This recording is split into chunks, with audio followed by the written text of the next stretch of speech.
Station covering all of the DMV. This is DC News Now. And coming up on DC News Now at noon, dozens of apartments destroyed and families displaced after a massive fire. What fire officials are saying this afternoon. And the latest on the attack against husband of House Speaker Nancy Pelosi, what we know now about that night and how both sides of the aisle are speaking out against it. We're following breaking news out of Rockville. Good afternoon, and thank you for joining us for the news at noon. I'm Mark Hall. An apartment fire has left dozens of apartments unlivable, at least for one night. The Montgomery County Fire Department called to Rockville earlier this morning. When they arrived, they saw that an apartment block in College Parkway fully engulfed in smoke and flames. DC News Now's Lex Juarez live on scene with the latest. And Lex, you spoke with the chief. What did he say?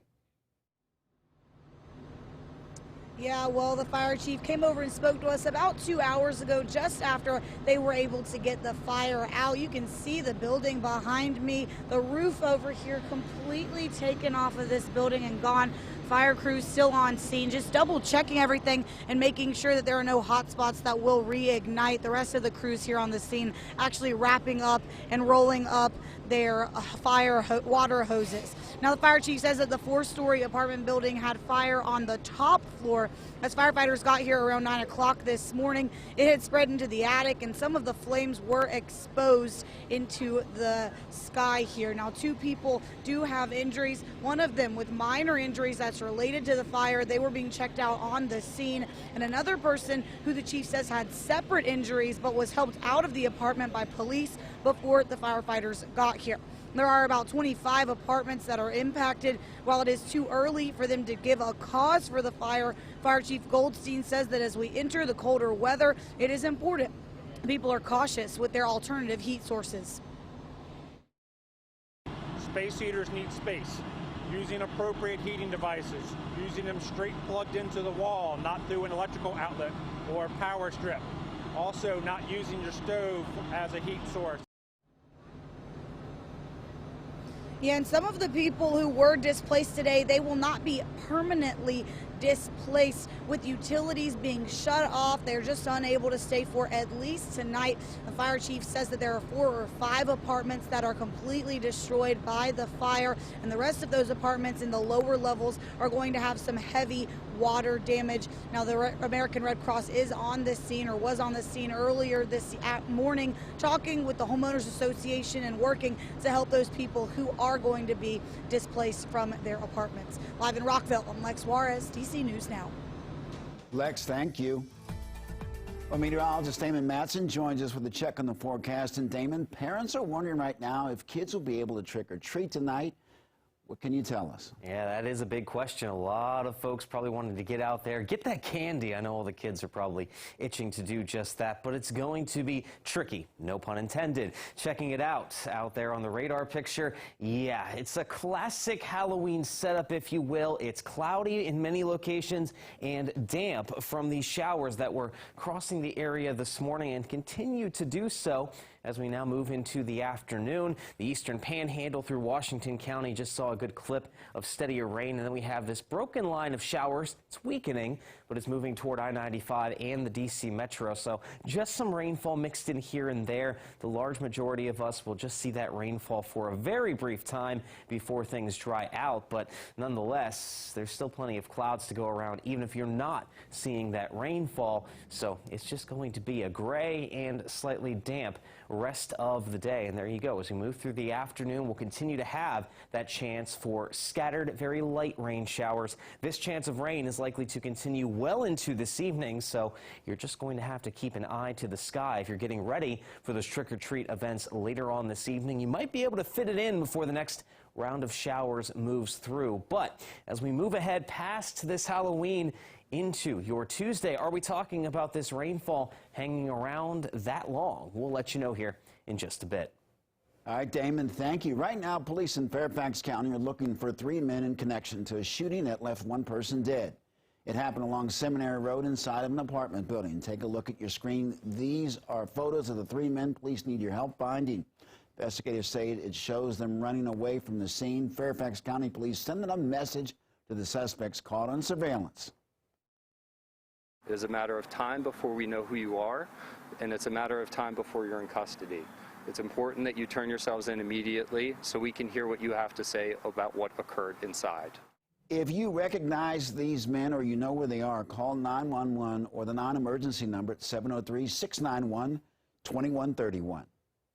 And police are investigating a homicide in southeast D.C. that happened this morning. Police responded to shots fired call yesterday afternoon and found the man unconscious. The man was pronounced dead at the scene. Police urge people to call 202-727-9099 or text 50411. Well, Prince George's County Police are looking for a suspect linked to a deadly stabbing in Upper Marlboro.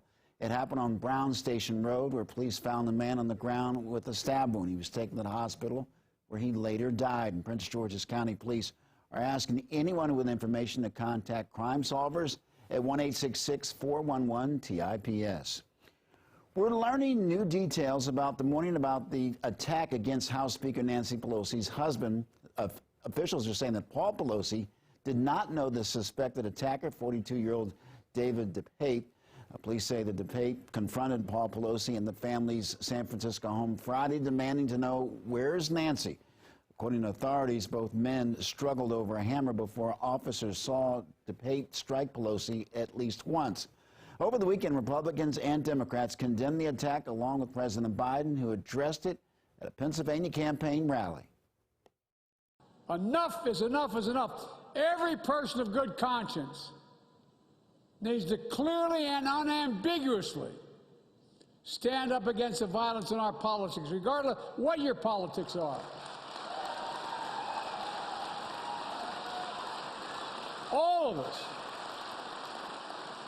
All of us together as Americans. The Associated Press also reporting that DePape was carrying zip ties. Speaker Pelosi was in Washington, D.C. at the time of the attack. She says her husband is improving following surgery. The suspect is expected to be officially charged later today. Well, as the midterms draw near, many Americans are questioning the path the country and our government is taking. DC News Now's Shanika Grimshaw takes a closer look.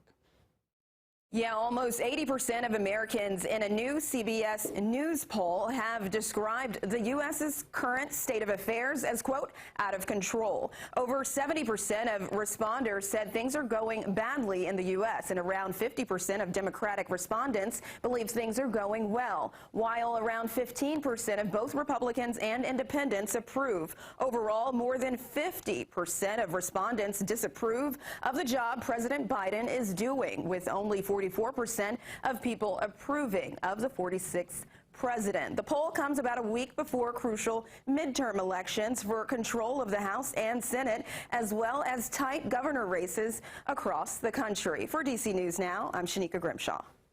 You, Shanika, in developing this afternoon, the leader of Brazil, Jair Bolsonaro, became the first sitting president in the country's history to lose re-election.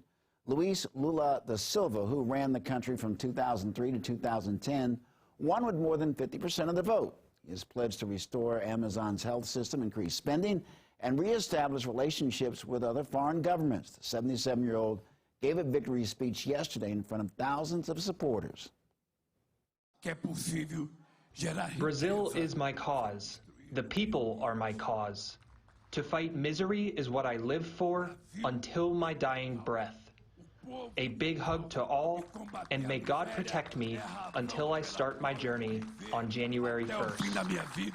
Bolsonaro spent months claiming voter fraud. He has not conceded. Meanwhile, back here in the U.S., President Biden has congratulated da Silva on his victory. Well, tonight, kids will be trick-or-treating, eating their favorite candy while dressed up in fun costumes. Halloween, however, isn't just for kids. At Maryland's basketball's Media Day, sports reporter Alex Flum chatted with players and coaches about their Halloween favorites. Check it out.